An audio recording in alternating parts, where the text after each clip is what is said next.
Assalamualaikum warahmatullahi wabarakatuh. Pemirsa TV One dimanapun berada, sampai juga kita ke bulan yang dirindukan oleh orang-orang yang soleh, orang-orang yang merindukan Rasulullah Sallallahu Alaihi Wasallam. Allahumma salli ala Sayyidina Muhammad wa ala ali Sayyidina Muhammad. Seorang pedagang, kemenangannya adalah ketika modalnya sedikit, untungnya banyak. Seorang petani, bagaimana dia melihat benih yang ditanam tumbuh subur, hijau, cantik, indah, sejuk dipandang mata. Seorang pelajar, ketika dia menyaksikan jerih payah tetes peluh keringan air matanya berbuah keberhasilan, kesuksesan dengan nilai yang tinggi, ijazah S1, S2 dan S3. Tapi bagaimana ketika semua itu cara memperoleh mendapatkannya? Kalau seorang pedagang itu memperoleh kemenangan dengan cara curang memainkan timbangan, maka apa kata Allah Subhanahu wa taala dalam Al-Qur'an? A'udzubillahi minasyaitonirrajim. Wailun lil mutaffifin. Neraka wail, celakalah bagi orang yang curang pada timbangan, perdagangan, perniagaan. Alladzina idza iktalu 'alan nas yastawfun. Kalau dia menjadi pembeli, konsumen, matanya tajam dan berkata, kurang 1 on, kurang 1 kilo. Wa idza kaluhum aw wazanuhum, tapi kalau dia yang menimbang, dia yang menjual, yukhsirun. Hatinya tersenyum karena berhasil menipu konsumen. Tapi sesungguhnya dia sedang mengambil api neraka dan menyuapkannya ke mulutnya, yaghli fil butun, mendidih, menggelegak, kaghaliyil hamim, seperti api neraka yang bergejolak. Na'udzubillah. Ketika ada seorang anak yang curang, dia bawa tulisan kecil, dia lipat dengan lipatan terhalus, dia masukkan ke kantongnya. Pada saat ujian dia mengendap-endap diam-diam, bersembunyi melihat.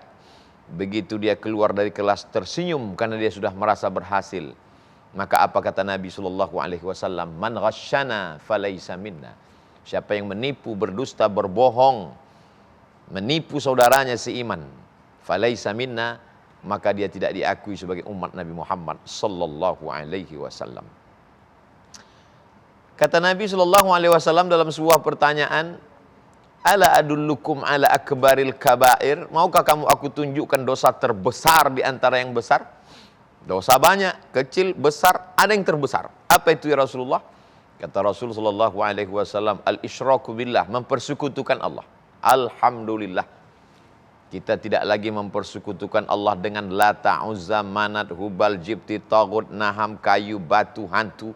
Kita sudah bersyahadat asyhadu an la ilaha illallah wa asyhadu anna Muhammadar Rasulullah. Kita angkatkan tangan, Allahu Akbar. Yang kedua, uququl walidain, durhaka kepada orang tua. Insya Allah kita termasuk anak yang berbakti kepada orang tua. Apalagi di bulan suci Ramadan yang penuh makna, kita belikan makanan kesukaannya. Mendekati Idul Fitri tiba, pakaian yang diidam-idamkannya. Menjadi anak yang berbakti kepada orang tua. Yang dikhawatirkan kita terjebak pada dosa besar. Yang ketiga di antara yang terbesar. Apa dia? Syahadatuz zur, kesaksian palsu. Maka sesungguhnya seorang pedagang bisa saja memberikan kesaksian palsu. Seorang petani bisa saja membuat suatu kepalsuan. Nabi Muhammad SAW tidak hanya memimpin sholat di Masjid Nabawi. Beliau tidak hanya duduk berzikir bersama sahabat mengajarkan hadis-hadis. Tapi beliau juga masuk ke dalam pasar. Suatu ketika dia berjalan ke dalam pasar, dia lihat setumpuk makanan.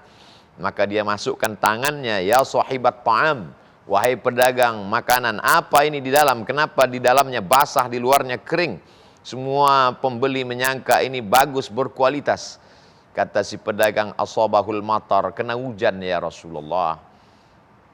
Rasulullah SAW mengatakan, kau tunjukkan yang kering, yang cantik, yang bagus, yang berkualitas. Ketika disendokkan ke dalam plastik kresek, tempat nampan, dibawa mereka pulang sampai ke rumah, hatinya kecewa, terluka. Mau pulang kembali, tidak ada keberanian dalam dirinya. Dia serahkan itu kepada Allah. Maka sesungguhnya engkau akan membawa kecuranganmu pada hari kiamat. Wa may yaghlul, siapa yang curang, ya'ti bima ghalla yaumal qiyamah, dia akan membawa kecurangannya dan semua akan dipertanggungjawabkan di hadapan Allah Subhanahu wa taala. Hidup ini singkat pendek, tapi tanggung jawabnya sangat besar. Nantikan saat-saat terkabulnya doa, menjelang azan berkumandang, banyak bermunajat kepada Allah. Terima kasih. Wassalamualaikum warahmatullahi wabarakatuh.